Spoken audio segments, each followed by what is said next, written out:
Қайырлы күн баршаңызға, құрметті көрермендер. Бүгін сіздермен ерекше самсаның рецептімен бөлісіп жасап көрсетемін. Бұл самсаның ерекшелігі қамырында басқа самсалардың қамырына ұқсамайды. Видеоны соңына дейін қарап, лайк басып, комментарий жазып, каналыма тіркеліп кетіңіздер. Алдағы уақытта көптеген рецепттер болады. Каналымды жоғалтып алмас үшін қоңырауша батырмасын басып кетіңіз. Самсаға қажетті заттардың барлығына видеоның астында описание бөліміне жазып қалдырдым. Самсаның қамырын дайындаймыз. 500 грамм ұнға 1 шай қасық қопсытқыш, 100 грамм сары май салып араластырамыз. Яғни крошки жасаймыз. Сары майымыз жұмсақ болу керек, сонда жақсы араласады. Егер сіздердің сары майларыңыз қатты болатын болса, оны теркадан өткізіп алуларыңызға болады.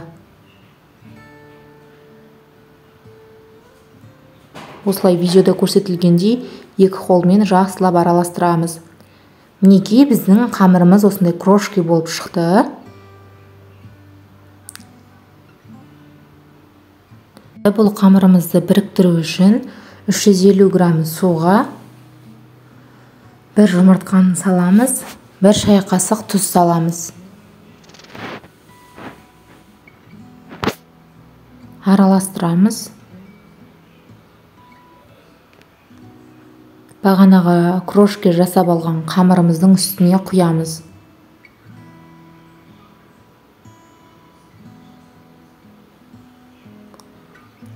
Осылай енді қамырымызды біріктіреміз. Осылай қолмен жақсылап араластырамыз. Қамырымызды осылай қолмен жақсылап елейміз.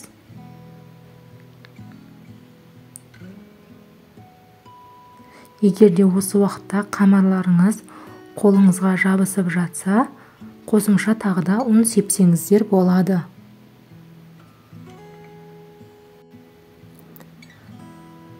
Бұл самсаның қамыры кішкене жұмсақтау болады, себебі бұның құрамында сары май болғандықтан жұмсақтау болады. Осылай арасына ұн сеуіп отырып елесеңіздер, қамырларыңыз орташа көлемде болады.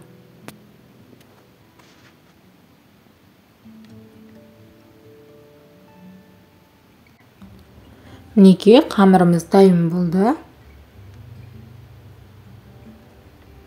Осылай басып пакет кидіріп қоямын. Салмасын дайындап болғанымша бұл тұнып тұрады. Салмасына 300 грамм тартылған ет, 3 картошка, 2 пияз қолдандым. Картошканы осылай сақтап турап алдым.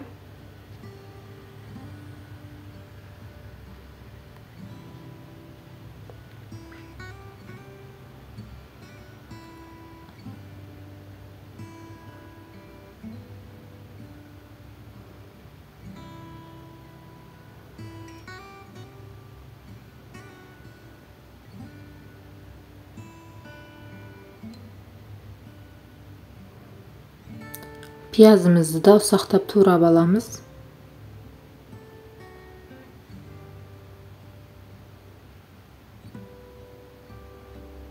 Пиязымыз қаншалықты көп болатын болса, самсамыз соншалықты сочный болып шығады.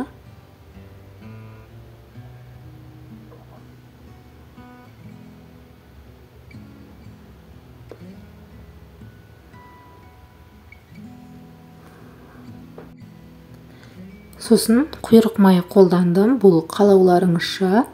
Құйрық май қоссаңыздар, самсаларыңыздың іші сондай сочный болып, дәмді болып, ерекше дәм береді.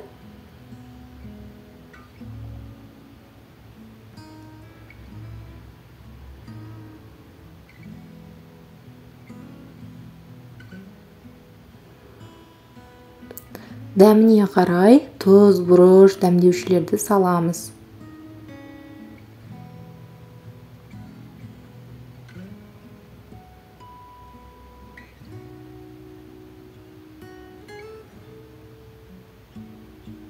Мен қамырымызды екіге бөліп жайдым. Сонда маған ыңғайлы болады. Ал сіздер бөлмей ақ жая берсеңіздер болады. Егер ыңғайлы болу үшін осындай 2 бөлікке бөлсеңіздер орташа көлемде болады.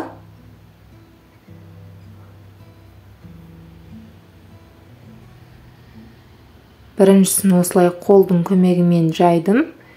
Екіншісін пакетке салып алып қоямын.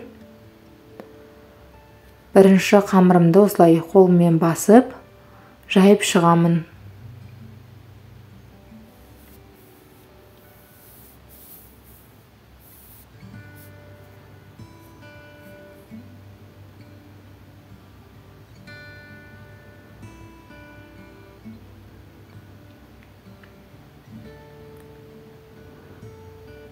Қалғанын оқтайдың көмегімен жаямын.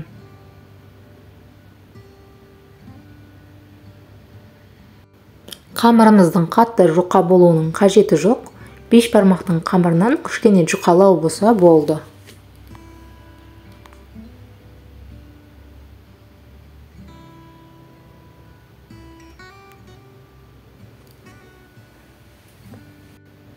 Не қамырым жайып болдым. Енді осылай орап шығамын. Екі жағынан ортаға қарай жинап шығам. Тура осы видеода көрсетілгенде істесеңіздер болады. Қамырларыңызды ашқан кезде міне ортасы осындай жиырылып шығады.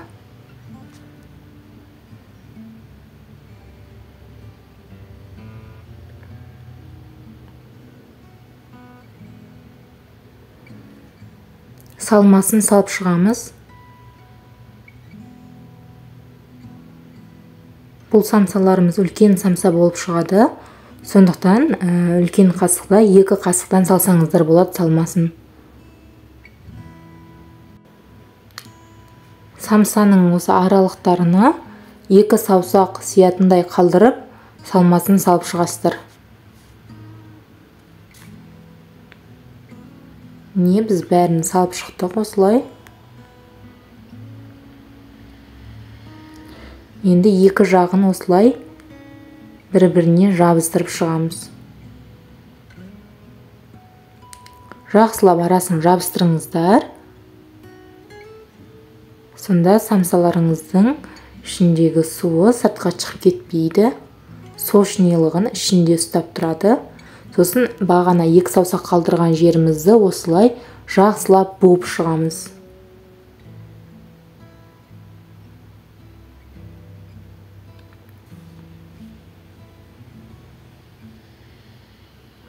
Пышақтың көмегімен сол буған жерімізден кесіп шығамыз.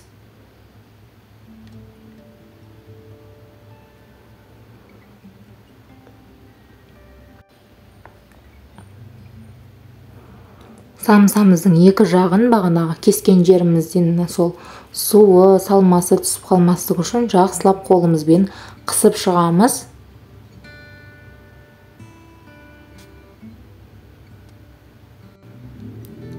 Жақсылап осылай 2 жағында бекітіп шығамыз. Сонда самсамыздың соғының бәрі ішінде тұрады.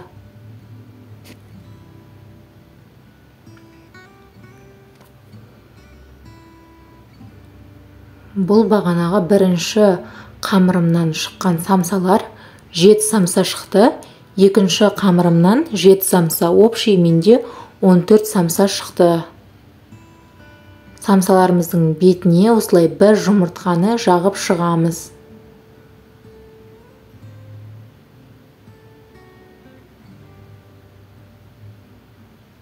Өздеріңіздің қалауларыңызша қара немесе осындай ақ күнжіт сепсеңіздер болады.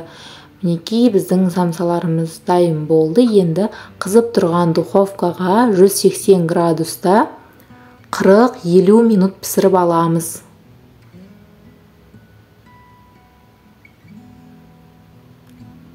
Мінекей біздің самсаларымыз пісіп шықты.